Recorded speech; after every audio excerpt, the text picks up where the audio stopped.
देखो एक दिन में एक व्यक्ति को 60,000 विचार आते हैं। हर व्यक्ति को, शायद आपको मालूम नहीं हो तो कितने विचार आते हैं? कितने?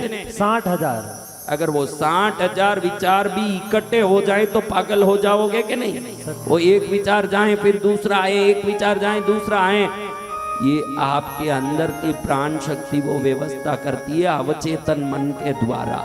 अपने आप ही एक एक विचार जाता है, दूसरा आता है। समझो 60,000 भी एक साथ में आ गया, उसी को पागल कहते हैं। पागल को देखो, कपड़ा भी फाड़ता रहेगा, हंसेगा, चिल्लाएगा, रोएगा, क्या क्या एक साथ हरकत करता है। क्यों? विचारों एकत्रित हो गए, उसको वो बैलेंस नहीं कर पा रहा है। उसको क्या बोलते हैं? आपको भी विचार बहुत आते हैं। विज्ञान कहता है कि हर व्यक्ति को हर दिन 60,000 विचार आते हैं। कितने विचार? 60,000। 60,000। फिर वो कहाँ गए? ये प्राण शक्ति अवचेतन मन द्वारा उन सबको निकाल निकाल के ब्रह्मांड की ऊर्जा में भेज देती है। कई बार भेजती है। नहीं तो इतने 600 करोड़ लोग रोज 60,000 विचार करें, वो तरंग बन के हमको घेरने लगेगा तो हमारा हालत क्या हो जाएगा, सोचिए। हाँ? तो ये 72,000 नाड़ियां, कितनी नाड़ियां? अंदर की प्राण शक्ति रूप की सॉफ्टवेयर, बाहर का शरीर रूपी हार्डवेयर, ये हार्डवेयर है। इनमें वो प्राण शक्ति को अगर अधिक करके सर्वोत्तम बनना हो तो उस सर्वोत्तमता के लिए प्राण शक्ति को अधिक करने के लिए नाड़ियों पर जो दबाव डालने की प्रक्रिया है उसी को मुद्रा कहते हैं। सूची ऑन करने का तरीका, क्या करने का? इसमें बहुत रहस्यमय, मतलब 1 लाख में एक आदमी ही पहले जानता था। वो मुद्रा है उत्तर बोधि मुद्रा। क्या मुद्रा? उत्तर बोधि मुद्रा, यानी अग्नि को, किसको? देखो वायु नहीं है, वह अग्नि क्या करेगा? भाई हवा नहीं है, अग्नि बुझ जाएगा कि नहीं? अगर आप पंखी लेके अग्नि को ऐसे ऐसे कहीं देखो, धोकना लेके ये सुनार ऐसे फूंक मारता है, ऐसे हवा छोड़ता है, उसकी भट्टी क्या होती है? तो ये उंगलियां अग्नि है, ये हवा है। जब सिर्फ ये दोनों को खड़ा करके बाकी रोक देते हो, आपके अंदर जो आपकी कामना को पूरे करने की आग है उसको ये वायु जबरदस्त धोखना करके जलाने लगती है, तो आप दुनिया के सफल व्यक्तियों में एक हो जाते हो। ये उत्तर बोधि मुद्रा है। क्या मुद्रा है?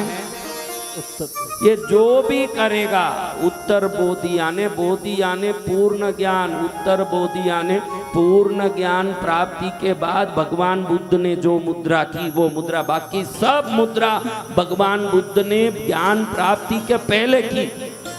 जितनी मुद्रा है, तत्व मुद्रा किए, कई मुद्रा, बुद्ध जैसे मुद्रा करने वाले साहित्य कोई हुए हों, इतने मुद्रा किए।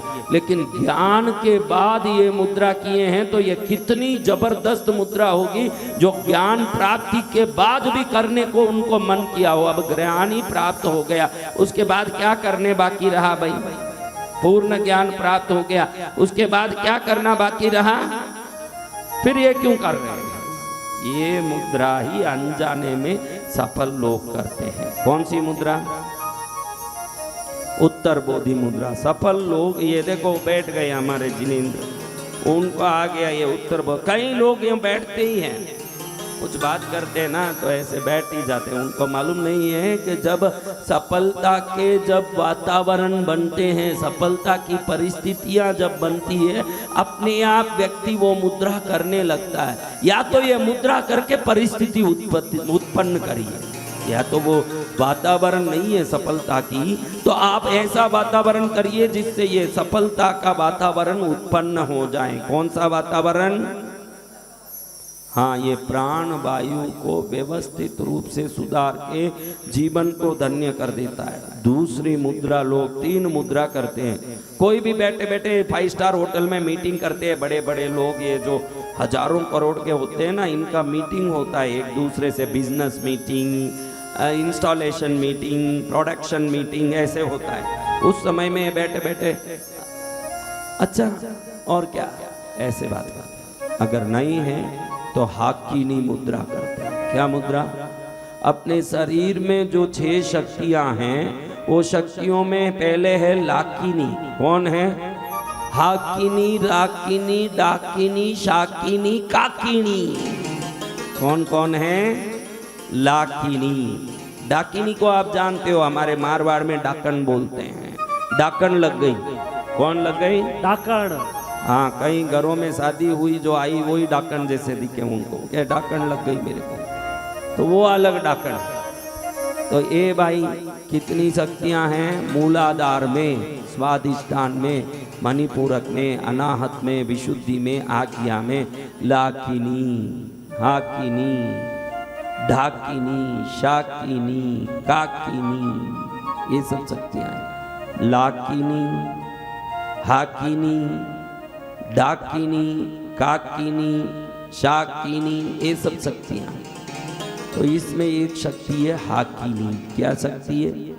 हाकिनी मुद्रा इतना ही है। कोई भी बात करेगा, बोलिए, उसको ही मालूम नहीं ऐसे बैठा है, बोलिए, बताइए, कहिए, उसको मालूम नहीं मैं हाकिनी मुद्रा कर रहा हूँ। हाकिनी शक्ति वो शक्ति है, पूर्व जन्मों की सभी शक्तियों को, सिद्धियों को इस जन्म में प्रकट होने के लिए सिद्धि दे और इस जन्म के हर कार्य को सफल कर दें। बड़े बड़े सफल लोग जैसे ये उत्तर बोधि मुद्रा करते हैं, वैसे ही हाकिनी मुद्रा। कई बार देखो ऐसे कई लोग ऐसे बात करते हैं, ऐसे बैठे रहते हैं, हाँ, बिना काम ऐसे करते रहते, उनको मालूम नहीं वो हाकिनी मुद्रा कर, कहीं बैठे रहेंगे। हाकिनी मुद्रा, क्या मुद्रा? हाकिनी मुद्रा। हाकिनी मुद्रा आपके पूर्व जन्मों के, मैंने बोला ना, वो मुर्दे पर बैठा हुआ लकड़ी काटने वाला, वो अचानक थोड़ी देर मंत्र बोला और काली प्रकट हो गई। ये हाकिनी मुद्रा पूर्व जन्मों के सभी आपके श्रम को वापस इस जन्म में प्रकट करके उस सब पुण्य को इस जन्म में आपको फलित कर देगी। वो मुद्रा, जय जय गुरुदेव। क्या मुद्रा है? हाकिनी। हाकिनी मुद्रा। क्या मुद्रा है? हाकिनी मुद्रा। ये तीन मुद्रा पैसे वाले सफल लोग, पैसे वाले, सिर्फ पैसे से मैं सफलता की कोई तुलना नहीं करता, लेकिन किसी भी क्षेत्र में कोई सफल है तो वो अपने आप ये मुद्राएं करते हैं। तीन मुद्रा। कितनी मुद्रा? पहली मुद्रा है उत्तर बोधि। क्या मुद्रा है? उत्तर बोधि। उत्तर बोधि मुद्रा हर आदमी करता है। ऐसे ऐसे भी करता है, ऐसे बैठा रहेगा, ऐसे बैठा रहेगा, ऐसे करेगा, ऐसे। आप देखना, आप एलन मस्क हैं, जैक मा हैं, गूगल का पिचाई है, सुंदर पिचाई, इन सब का कोई भी वीडियो देखिए, लिख के देता हूँ, या तो यूं करेगा या तो यूं करेगा, ये कुछ ना कुछ वो करेगा ही। ये हरकत करने के लिए प्रकृति उसको अपने आप अंदर से जागृत करती है। वो ऐसे करता है हरकत, उसको ही मान ले कैसे लीला करने लगी। देखा मेरे को आज के, कैसे भाग्य अपने आप ऐसे कराता है। इससे लगता है कि पुण्य जब जग जाएगा तो अपने आप लक्ष्मी स्वयं आके काम कराएगी, अपने सब कर्तव्यों को पूरा करेगी। तो दो मुद्रा अपन ने देखा। पहली मुद्रा क्या? अग्नि के ये उंगलियों को सीधा करना और वायु के उंगलियों को अपने अंदर लगी हुई अपनी सफलता के आग को इस हवा से धोंकनी की तरह जोर मार के अंदर से उस हवा को वेगित करना और उससे पूर्ण सफल होना, ये उत्तर बोधि मुद्रा है। दूसरी मुद्रा हाकिनी मुद्रा। हिलाना नहीं, ऐसे ही रख लेना। लेकिन लोग बात करते करते ऐसे ऐसे करते हैं, कई लोग तो भी वो काम करता है, क्योंकि वो करते तो हैं। आखिर ये पॉइंट जुड़ना, ये क्या होता है? ये है अग्नि, ये है वायु, ये आकाश, ये पृथ्वी, ये जल। जब ऐसे करते हो तो आपके शरीर में जो पंचभूतों में जो ज़्यादा है या जो कम है, उसके कारण से सफलता नहीं आ रही है, रोग आ रहा है, अच्छे काम नहीं हो रहे। जब आप ऐसे करते हैं, ये समान मुद्रा भी है। ऐसे करना समान मुद्रा। ऐसे करो, समान मुद्रा में हर वायु समान हो जाता है। बहुत सरल मुद्रा है। ऐसे करो, हाकिनी मुद्रा है। क्या मुद्रा है? हाकिनी मुद्रा सफल लोगों का सबसे बड़ा सोने का चाबी है। अगर ये चाबी हाथ में मिल गया, दुनिया के बड़े से बड़े राजमहल के दरवाजे खुल जाते हैं। ये ताकत हुई इस चाबी में है। रोज अगर सुबह उठ के 15 मिनट भी ऐसे बैठ जाएं हाकिनी मुद्रा करके, साक्षात सफलता देवी आपके चरण को छूमने आपके घर में आएगी। तीसरी मुद्रा कोई भी करते हैं, जैसे ऐसे बैठ के करते हैं ना लोग, ऐसे करते, बातें करते करते ही लोग ऐसे, बोलिए बताइए और क्या चल रहा है, ऐसे करते रहते हैं। ये हाकिनी मुद्रा है। उनको ही मालूम नहीं कि वो हाकिनी मुद्रा कर रहा है। भले ही उसका कनेक्शन घड़ी घड़ी डिस्कनेक्ट हो रहा, कनेक्ट हो रहा है, लेकिन जितना जला उतना तो प्रकाश है ही है ना, तो इतना तो वो काम करता ही है। लेकिन बराबर ऐसे कहीं भी खाली बैठे रहो ना, आप सबको मैं निवेदन करता हूँ, जो भी खाली बैठे रहो उस समय ध्यान देखो कि भाई खाना करके भोजन करके 1.5 घंटा 2 घंटा हो गया हो तो उसके बाद मुद्रा करो। खाते ही मुद्रा नहीं करना, क्योंकि प्राण शक्ति को शरीर में प्रदीप्त करने का, प्रज्वलन करने का काम ये मुद्राएं करती है। खाते ही शरीर की सभी प्राण शक्ति भोजन को पचाने में लगती है। अगर उस समय मुद्रा कर लिए तो शक्ति इधर उधर जाने के कारण बदहजमी होना, शरीर में बीमारी उत्पन्न होना। भोजन करने के आधा घंटा पहले तक ही मुद्रा करना, भोजन करके 2 घंटे बाद ही मुद्रा करना। देखना कि मैं भोजन करके 2 घंटा हो गया, आप टीवी देख रहे हो, कुछ भी कर रहे हो, कोई भी काम कर रहे हो, फ्री बैठे हो, आप वो देखते देखते टीवी, आप कुछ करते करते देखते देखते आराम से मुद्रा करके बैठ जाओ। इधर तुम्हारा टीवी देखना भी हो जाएगा। संस्कार चैनल में 10:30 बजे रात में मेरे प्रवचन सुन रहे हो। कल भी ऐसा ही हुआ, रात में मैं कह दिया कि आज संस्कार में प्रवचन सुनो, फिर याद आया कल संडे था, तो संडे छुट्टी है मेरा, मैं भी तो छुट्टी लेता हूँ। मैं क्या करता हूँ, मैं संडे छुट्टी लेता हूँ। और उस दिन कहा तो उस दिन गोकुल अष्टमी आ गई, कृष्ण भगवान की जन्माष्टमी। उस दिन भी ऐसा ही हुआ और लोगों को लगे जिस दिन मैं होना करके कह रहा हूँ कि संस्कार चैनल देखो, मुझे याद नहीं आया कि कल तो रविवार है। वो रविवार में आप मेरा कार्यक्रम नहीं देख सकोगे, क्योंकि सब लोग संडे हॉलीडे ले रहे हैं, तो मैं भी संडे हॉलीडे ले रहा हूँ संस्कार चैनल से। इसलिए आप बाकी दिनों में ही मेरा कार्यक्रम देख सकोगे। यानी आज सोमवार को रात 10:30 बजे 100% देख पाओगे, आज देख पाओगे, समझ गए। तो अपन 2 मुद्रा देखे। एक मुद्रा क्या है, ऐसा भी कर सकते हैं। इसका खाली एक इंटेंशन इतना ही है कि ये टिप टच होना है, बस ऐसे कर लो, ऐसे कर लो, ऐसे कर लो, या एक को ऐसे करके एक को ऐसे कर लो, या एक को ऐसे करके, कुछ भी करो। ये सब थोड़ा भेद है, लेकिन काम एक ही करेगा। ऐसे करना मुद्रा, ये 2 टच होता है, अंदर का आग जलने लगता है। जब वो जलेगा, बाहर से सफलता को खींच के लाके आपके घर में छोड़ के ही फिर जाएगा, उसको पहले जाएगा। दूसरी मुद्रा हाकिनी, क्या मुद्रा है, हाकिनी मुद्रा। हाकिनी मुद्रा करो ने, बड़े बड़े अरबोपति बिन सोचे ही, बिन समझे ही, बिन जाने ही ये मुद्रा करते हैं, क्योंकि इस मुद्रा का उनको पता ही नहीं, उनका पुण्य ये मुद्रा करा रहा है। मीटिंग में बैठ जाते हैं बड़े मालिक और डायरेक्टर बोर्ड के सभी उधर डायरेक्टर्स बैठे हैं, उसमें ऐसे मालिक बैठ के आज की अपनी मीटिंग का मुख्य उद्देश्य ऐसे बोलेंगे, ऐसे बैठा है। उसको मालूम नहीं है कि मुख्य उद्देश्य ये डायरेक्टरों से बात करना नहीं, भगवान कहते हैं मुख्य उद्देश्य है ये मुद्रा करके सफल होना, यही मुख्य उद्देश्य। ऐसे तीसरी मुद्रा ध्यान मुद्रा। क्या मुद्रा, कई लोग ऐसे बैठ जाते हैं। अच्छा बताइए क्या है, क्या बोल रहे हैं बताइए। ऐसे बैठे, कई लोग ऐसे बैठे।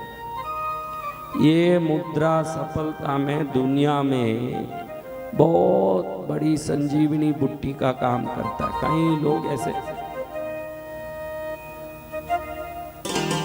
उनको ही मालूम नहीं ऐसे बैठे। 3 मुद्रा, एक ये ध्यान मुद्रा, खाली बैठो, ऐसे बैठ जाओ, इससे आपका लेफ्ट और राइट ब्रेन कनेक्ट हो जाता है। जैसे ही कनेक्शन आया, जीवन में सफलता से कनेक्शन आ जाता है।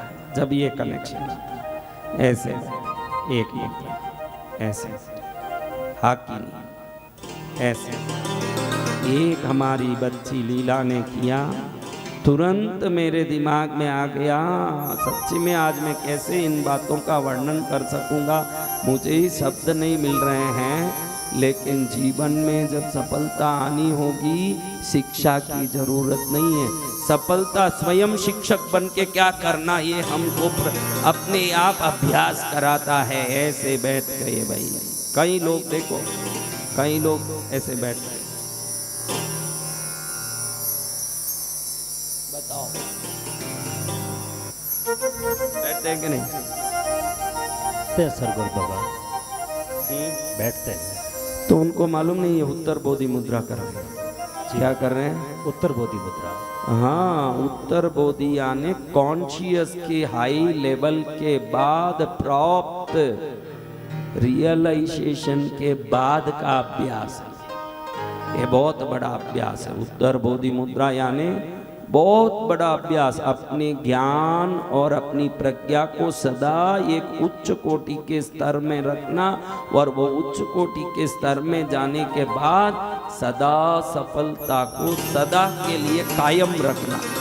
जय जय गुरुदेव। फिर सफलता इधर उधर ऊंचा नीचा, कई लोगों को मैंने बोला ना आप सफल हो जाओ, ये बड़ी बात नहीं। पहले दिन मैंने यही बताया, वो सफलता को कायम रखना बहुत कठिन है। कई लोग बड़े बन गए, बाद में नीचे गिर गए, नुकसान हो गया। देखो जेट एयरवेज, जेट एयरवेज कैसा था? कभी जेट एयरवेज में बैठे हो? बैठे तो कैसा? बहुत व्यवस्थित एयरलाइंस, जेट एयरलाइंस। अचानक क्या हुआ, गोयल जी का पूरा नुकसान और खत्म हो गए। विजय माल्या का कैसा किंगफिशर, एक समय में किंगफिशर में जाने का आनंद, टीवी देखने मिलेगा। बैक सीट में क्या था? टीवी, लाफर चैनल, सब चैनल देखते देखते उसमें लोग जाते। हाँ, बड़ी व्यवस्था थी। आज कहाँ है वो? तो आप ध्यान मत रखना कि भाई कोई सफल हो गया तो काफी है। सफलता पाना जितना परिश्रम वाला काम है, उस सफलता को कायम रखना उससे भी परिश्रम वाला काम है। तो उन सफलताओं को सदा कायम रखने में ये मुद्रा है। क्या? और साथ साथ भक्ति, पुण्य। खाली मुद्रा पर बैठ मत जाना, मैं मुद्रा सिखा रहा हूं। इसका अर्थ नहीं है कि मुद्रा करके बैठ जाओगे। ईश्वर पर विश्वास और उनके चरण की भक्ति, वो कितनी जरूरत है, उससे भी जरूरत है। देखो एक संत थे। कौन थे? संत। जंगल में रहते, आकाश ही उनका छत, धरती ही उनका घर, न झोपड़ा, न स्थान, न कोई व्यवस्था। इतनी सरल, वृक्ष के नीचे ही सो जाते। तपस्वी, वेद पाठी, ज्ञान प्राप्त, मंत्र साधक, सात्विक भोजन, शुद्ध विचार, बगैर कोई प्रकार के परिग्रह, पूर्ण रूप से त्यागी आत्मा। कैसी पुण्यात्मा! आहा, ऐसे पुण्यात्मा मिले तो कोटि कोटि बार प्रणाम करें। तो ऐसे पुण्यात्मा सादगी सरल बना जीवन जी रहे हैं।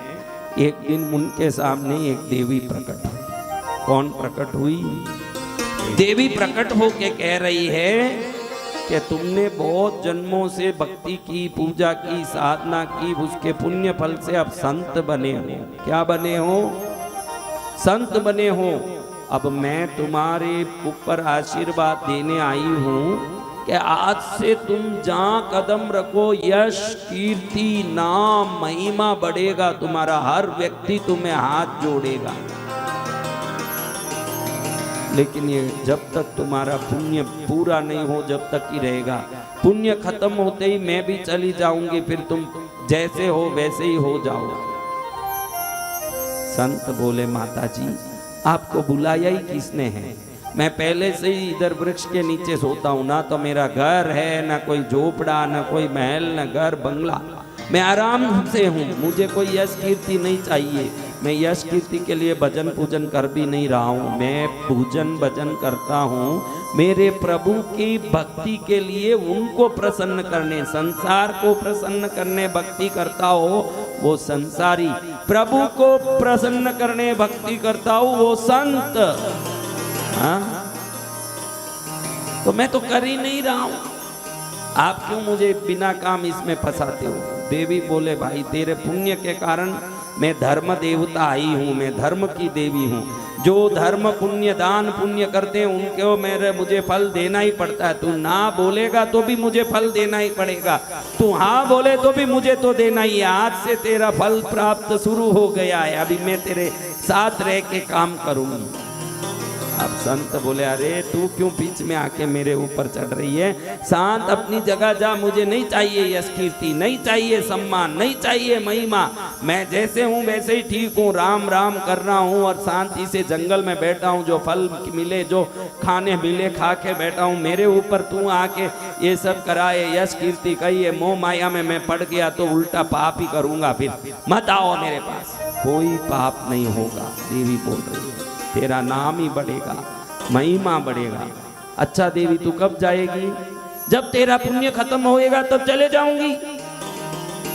तो इतना करना, जाने के पहले बता देना कम से कम कि मैं जा रही हूँ। इतना बता देना कि मैं जा रही हूँ, कम से कम मालूम तो पड़े कि मैं जा रही हूँ। बोल देना मैं ध्यान में रहूंगा व्यवस्थित। और तू क्या क्या करेगी? अरे तू उल्टा काम भी कुछ भी करेगा तो मैं उसमें यश ही दिलाऊंगी। तू गड़बड़ भी करेगा तो महिमा बढ़ेगा, क्योंकि पुण्यवान गलत करे तो भी यश बढ़ता है और पापी अच्छा काम करे तो भी बदनाम होता है। तो संत ने सोचा ये देवी क्या करती है, देखो तो सही। ऐसे रास्ते में जहां जहां चलते जा रहे हैं, ये देवी का धर्म, देवी का प्रभाव देखो। कहीं भी देखो तो इनको सोना चांदी रत्न हीरा दिख रहा है धरती में पड़ा हुआ। अब ये तो संत जिनको झोपड़ा बनाने की भी इच्छा नहीं रही हो और खुले में रहे हो, उनको ये सोना चांदी से कुछ होगा? लेकिन ऐसे ही चलते जा रहे थे, राजमहल तक पहुंच गए किसी देश में। अंदर दरबार चल रहा है, राजा बेटा है, मंत्री बैठे हैं, पुरोहित सभी सेना वीरपति सब बैठे हैं। उसमें संत गए। अभी संत को अंदर घुसते, क्योंकि जंगल में रहे हुए संत तो तेज भी कितना, उनके शरीर में ओज भी कितना, प्रभाव भी कितना, प्रकाश भी कितना। उनको राजा देखते ही एकदम प्रभावित हो गया कि कोई उत्कृष्ट संत आए हैं। उठकर खड़े होकर सिंहासन से नीचे उतरकर ऐसे झुक के वंदन किया। अब ये संत को याद आया कि माँ ने बोला है देवी ने कि तू उल्टा काम करेगा तो भी तुझे यश मिलेगा। तो देखो उल्टा काम करके क्या यश मिलता है। तो जैसे ही राजा झुका चरणों में, उस राजा के मुकुट को लात मार दिया। संत जी क्या कर दिया? सब सेनापति जितने भी मंत्रीगण हैं म्यान से तलवार उठा लिया। हमारे राजा को लात मारे, कौन आया है? इसका सिर गर्दन से अलग कर दो। संत भी सोचे कि देखो गर्दन कटने का नौबत आ गया, ऐसा काम हमने किया भी है तो उसका परिणाम राजा को अगर कोई लात मार दे, मुकुट उड़ा दे, क्योंकि राज मुकुट तो परंपरा से सिर पर आता है, दादा से बाप से। वो मुकुट की कितनी इज्जत होती है, उसको कोई लात मार के गिराया हो वो कितना बड़ा अपमान है। क्या ये अपमान सहन करने जैसा है? तो मंत्री तलवार उठा के नजदीक आ गया, करीब करीब साधु के गले तक तलवार आ गया। इतने में देखो तो देवी का प्रभाव, धर्म देवी का मुकुट के अंदर से ये काला नाग बाहर निकल के फुस करते ये बाहर आया। तुरंत लोग चिल्लाने लगे, अरे राजा के मुकुट में नाग था, ये तो त्रिकाल ज्ञानी है, इसलिए वो जंगल से आए, राजा को बचाने के लिए आए हैं। किस लिए आए हैं? ये राजा को बचाने के लिए आए। अगर ये नहीं आते तो आज क्या हो जाता?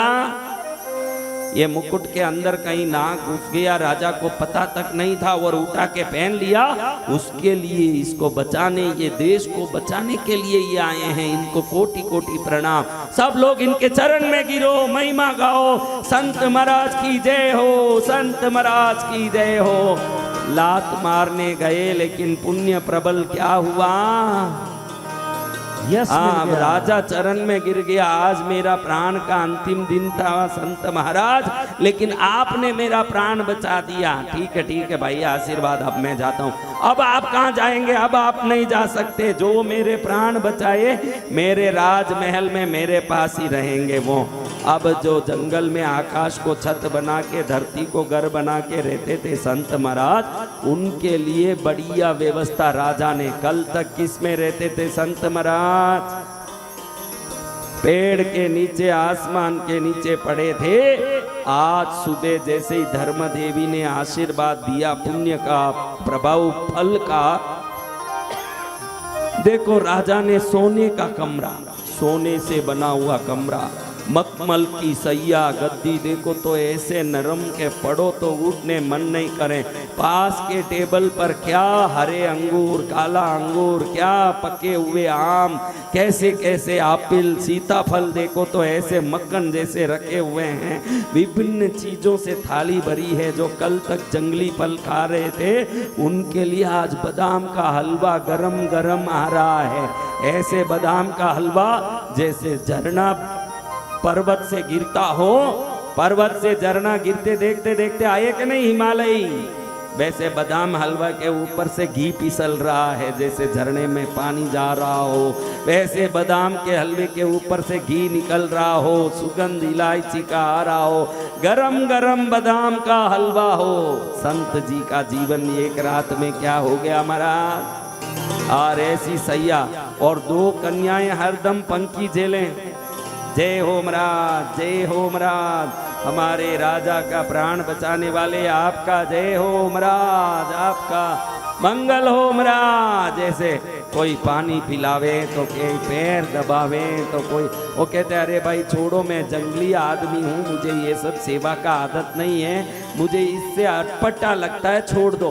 कैसे छोड़े महाराज, आप तो हमारे राजा का प्राण बचाए, आपका पैर दबाना हमारा धर्म है, आपका मालिश करना हमारा धर्म है। एक औरत गई बेसन में गुलाब जल डाल के, बढ़िया घी हल्दी डाल के, गुलाब का जल डाल के, पांकुड़ियाँ गुलाब की डाल के उबटन करके लाई है। महाराज को रगड़ रही। अभी कितने ही महीनों से महाराज ने जंगल में कैसे जीवन बिताया राम जाने।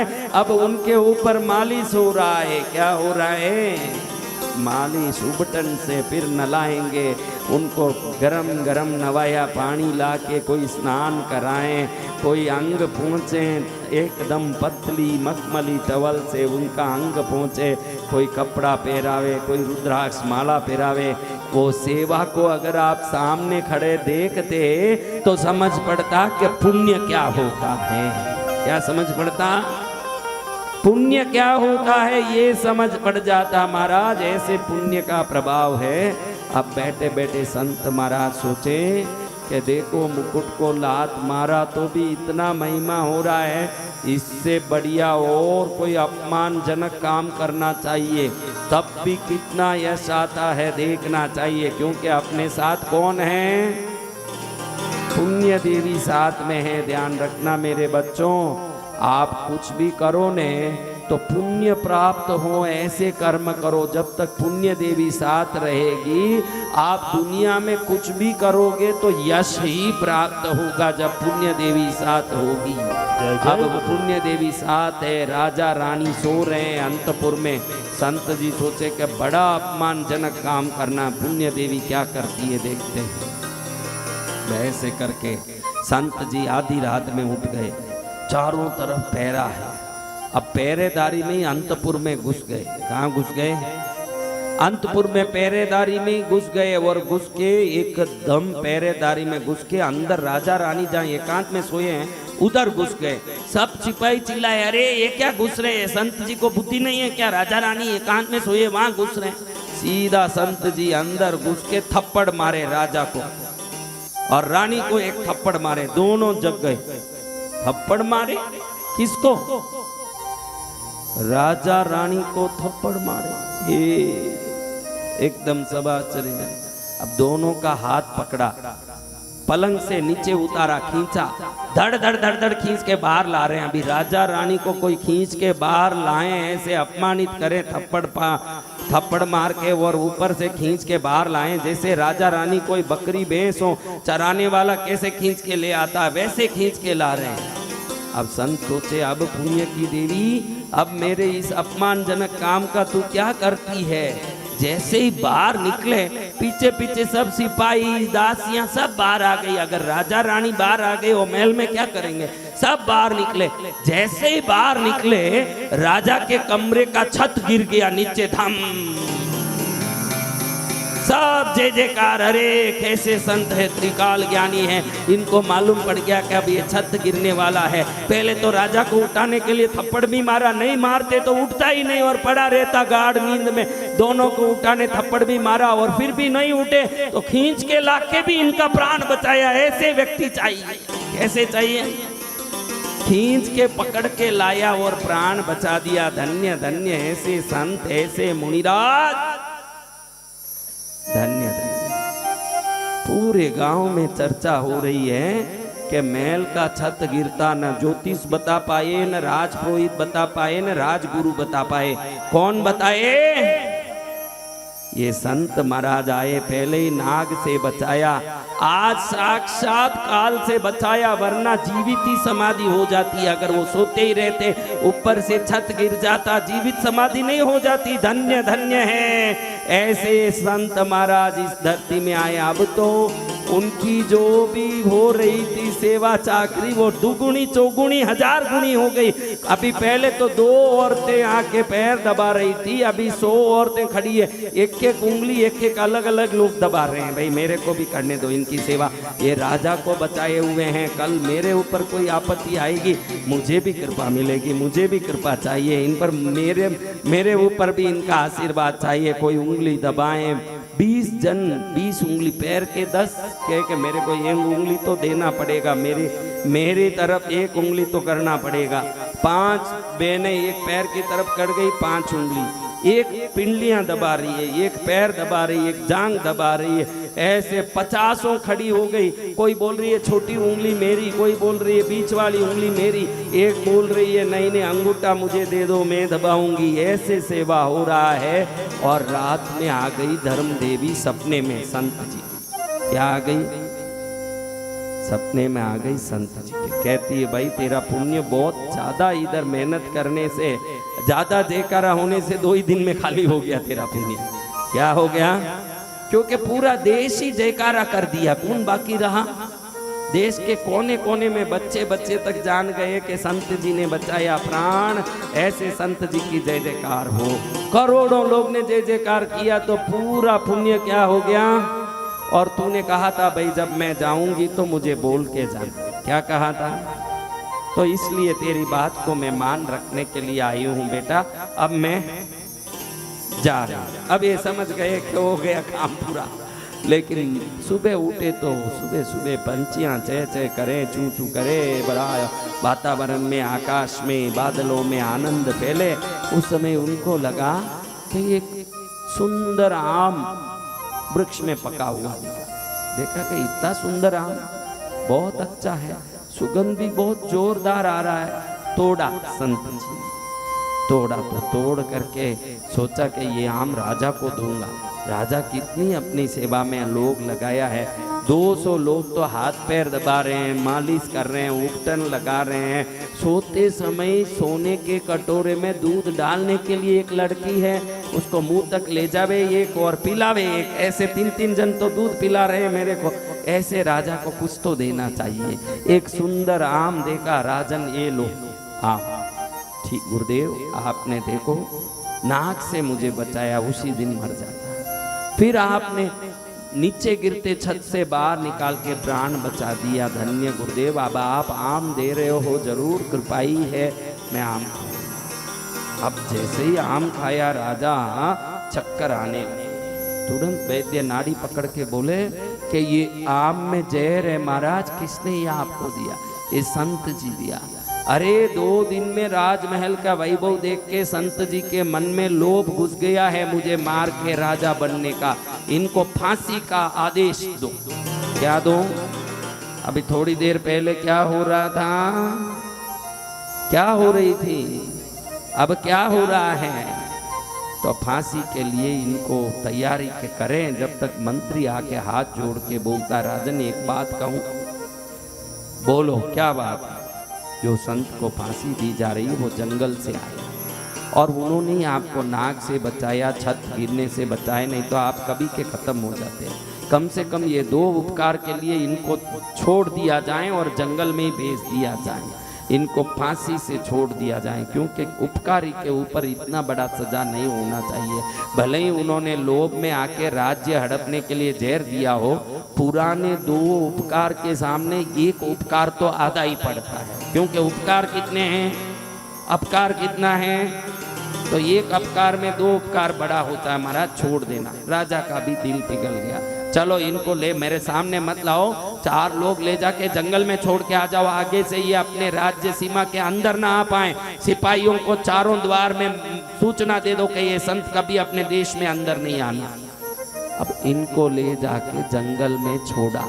वो जंगल में उसी जगह आ गए जहाँ वो वृक्ष उनका घर था, न धरती उनका घर था। वहाँ खड़े खड़े सोचते हैं कि मैं पहले से यहीं था और आगे भी यहीं रहने वाला था। बीच में पुण्य पाप ने कितने नाटक कराए मेरे साथ। जब तक पुण्य मेरे साथ था, मैं गड़बड़ करने गया तो भी मुझे यश कीर्ति मिली, और जब पाप साथ था तो मैं अच्छा करने गया। मैं सोचा पहले तो मैं लात मारा मुकुट को तो भी यश आया, बाद में मैं थप्पड़ मार के खींच के लाया तो भी यश आया, तीसरी बार तो मैं अच्छा करने का सोचा कि एक सुंदर आम है खिला दूं, राजा को खुश होगा। वो मैं अच्छे भाव से किया। मेरे अच्छे भाव का भी जब पुण्य खत्म हुआ तो परिणाम क्या हुआ? तो आपके जीवन में कुछ भी घटना घटती है, जो अच्छा करने गया, आप बोलते हो ना मैं तो अच्छे के लिए किया, लेकिन उसने सुना दिया मेरे को, तो समझ नहीं लेना कि कहीं आपका पुण्य खत्म है। थोड़ा पुण्य बढ़ाने की कोशिश करना, क्योंकि आपकी क्रियाएं यश नहीं लाती, आपका पुण्य आपके जीवन में यश लाता है। आपकी क्रियाएं यश नहीं लाती। देखो क्रिया यश लाती तो हर क्रिया का हर एक व्यक्ति को यश मिलना चाहिए। 4 व्यक्ति इलेक्शन में लड़ रहे हैं, चारों वोट डालो, हर घर में उसी प्रकार मांगते, मैं ये कर दूंगा, बिजली ला दूंगा, रोड बना दूंगा, पानी ला दूंगा, ये कर दूंगा, चारों मांगते हैं। क्या चारों को वोट मिल जाता है? तो क्रिया चारों के समान होने के बाद भी एक नेता विजेता बनता है। विजेता वही होगा किसी भी क्षेत्र में जिसके साथ पुण्य सहाय होगा। क्या होगा? तो आप लोग क्रिया करने के चक्कर में मत पड़ो। किस चक्कर में मन नहीं पड़ना? करो अपने कर्मों को, मना नहीं है, क्योंकि कर्म न करें, कर्मशील ना हो, वो नालायक है। अपने कर्तव्यों को निरंतर करते रहो, उसके परिणाम को प्रभु पर छोड़ दो। आप जो भी परिणाम देंगे वो परिणाम हम स्वीकार करेंगे। मैं धंधा कर रहा हूँ, कितना नफा हुआ, धंधा करना मेरा काम, नफा कितना वो आप जानो। बेटे के लिए बहू लाना मेरा काम, वो कैसी आती है आप जानो। समझ? कर्म आप करते जाओ और परिणाम प्रभु पर छोड़ते जाओगे, और साथ साथ दान पुण्य धर्म में लगे रहोगे। एक गाय के लिए थोड़ा घास डाला, आपके घर में कई बार आप देखते हो कि दूध लाते हो 60 रुपया लीटर का देके फट जाता है। आप कहते हो कि दूध फट गया। अगर 5 रुपए का घास गाय को दे देते, 60 रुपए का दूध फटता नहीं, क्योंकि वो गाय घास खा के आपकी दूध की सुरक्षा का इंश्योरेंस कर देता। महाराज छोटे छोटे दान बड़े बड़े काम करते हैं। कई घरों में मैं देखता हूँ कि घर बनाया नया, एकदम नया घर, और बरसात आते ही साइड में से पानी लीक होने लगता है और पूरे पेंट खराब होके दीवारों में ओंधे पड़ने लगते हैं। ऐसे पूरा दीवार में चूना चूना जैसे धोला धोला होता है, पानी पानी होता है, खराब होता है। फिर 2-3 लाख रुपया देके मरम्मत करना पड़ता है। भैया इस घर की मरम्मत मत कर, ये मूर्खता है। तेरे पुण्य की मरम्मत कर। 3 लाख दे के घर की मरम्मत करे वो मूर्ख है। अगर 300 रुपया दे के गाय को घास डाल देगा, 3 लाख का मरम्मत करने का नौबत ही नहीं आएगा। महाराज आपके घर में कोई अनशंट खर्चा आ रहा है बिना जरूरत का, बीमारी का, दवाई का, कोर्ट का, केस का, समझना कि कोई न कोई पुण्य की कमी खर्चे को दूसरे तरफ से करवा रही है। और जब पुण्य हो जाएगा, करने वाला खर्च भी आधे खर्च में काम हो जाएगा। समझो कि भाई मेरे को पेंट वाले से बात की 70,000 में पेंट लगाना था, जब काम करके देखो ना 50,000 में अच्छे से काम हो गया, 20,000 बच गया, तो समझना कभी 200 रुपए के कहीं हमने कुत्तों को बिस्किट डाला था, कौओं को गांठिए डाले थे, आज वो 20,000 बचा दिया हमारा। गरीबों के लिए, जीवों के लिए, धर्म के लिए, मंदिर के लिए किया हुआ खर्च नहीं है, आगे आने वाले नुकसानों से हमारी रक्षा। क्या है? सुरक्षा चाहते हो, सुरक्षा आके बोलेगी नहीं कि हम तुम्हारी सुरक्षा कर रहे हैं, वो सुरक्षा बोलेगी नहीं कि तेरी हम सुरक्षा कर रहे हैं, लेकिन जब सुरक्षा होगी, अनुभव हो जाएगा कि मेरा पुण्य काम कर रहा, पुण्य काम नहीं करता, तो ये उत्तर बोधि मुद्रा अपने आप कैसे आ जाता। महाराज देखो घड़ी घड़ी बैठ रही है ऐसे उत्तर बोधि मुद्रा में, क्यों बैठ रही है? आगे बहुत धन खींचने का लिखा हुआ है, तकदीर में आया है, तकदीर बड़ा पुण्य का है। जब अपने आप अच्छी मुद्रा, कई लोग देखो मूर्ख ऐसे बैठे, देखा ना ऐसे, तुम ऐसे क्यों बैठी? तुम्हारे जीवन में आगे समृद्धि खींचना लिखा है, तुम ऐसे बैठ गई। जिसके तकदीर में दरिद्रता खींचना लिखा हो ऐसे बैठेगा। ऐसे बैठने से दरिद्रता, ये मुद्रा दरिद्रता को आकर्षित करता है। क्या करता है? ये दरिद्र आकर्षण मुद्रा है। कई लोग 24 घंटे ऑफिस में हो, घर में हो, कुछ सोच रहे हैं। ये दरिद्र देवों को आकर्षित करने की कला है। इसलिए आप अपने अंगों को किस प्रकार हिलाते हो, इसका पूरा ध्यान रखो। जैसे शरीर हिलेगा, वैसे इस ब्रह्मांड में कोई अदृश्य तरंग जाके आपके जीवन में कोई न कोई घटना उत्पन्न करेगा। इसलिए शरीर का अंग संचालन बहुत, कई लोग पैर हिला रहे हैं, हाथ हिला रहे हैं, कई नक काट रहे हैं, कोई यूं कर रहे हैं, इनको मालूम नहीं है कि ये सब क्रियाएं कोई न कोई दरिद्रता को खींचने वाली क्रिया है। क्या खींचेगी? किस किस को दरिद्रता खींचना है? यूट्यूब में देखने वाले मेरे प्यारे बच्चों, ध्यान रखा करो। आपके बैठना, उठना, चलना फिरना भी ब्रह्मांड में कहीं न कहीं कुछ न कुछ असर करता है। इसलिए सोच समझ के बड़े सतर्कता से ही शरीर का उपयोग करो। हाथ पैर हिला रहे हो, बड़े सोच समझ के हिलाओ। शरीर हिला रहे हो, बहुत सोच समझ के हिलाओ। शरीर को तभी हिलाओ जब उसकी जरूरत हो। बिना काम टांग हिलाते सोफे पर बैठना, बिना काम हाथ हिलाना, बिना काम ऐसे बैठना, कई लोग तो ऐसे बैठ जाते हैं। नहीं, बैठना तो अरबोपति ऐसे हाकिनी मुद्रा। कई लोग मीटिंग करते हैं, आप जरूर बड़े सफल लोगों के कुछ YouTube में मीटिंग चेक करो, उनके भाषण चेक करो, उस समय वो ऐसे बैठे होंगे, ऐसे बैठे होंगे, तो ऐसे बैठे। तो ये मुद्रा स्वतः ही आती है उनके पुण्य के कारण। कई लोग मुद्रा सीख तो लेते हैं, कर नहीं पाते हैं। क्यों भाई? मुद्रा सीखा, किया नहीं, हमारा टाइम नहीं मिलता। टाइम नहीं बेटा, तेरा अभी सफलता का टाइम नहीं आया है। ये अगर सफलता का टाइम आ जाएगा, क्योंकि ये सब मुद्राएं जो 100 साल में हमको सफलता आनी चाहिए, शरीर में प्राण ऊर्जा को बढ़ा के उसको 2 साल में लेके आ जाती है। उस सफलता को फास्ट ट्रैक में काम होने का कारण बनता है मुद्रा। और वो ही कर पाएगा जिसके तकदीर में फास्ट सफलता लिखी है। उतना पुण्य हो, क्या हो? वो पुण्य बढ़ाने क्या करूं महाराज? दान करें, भक्ति करें,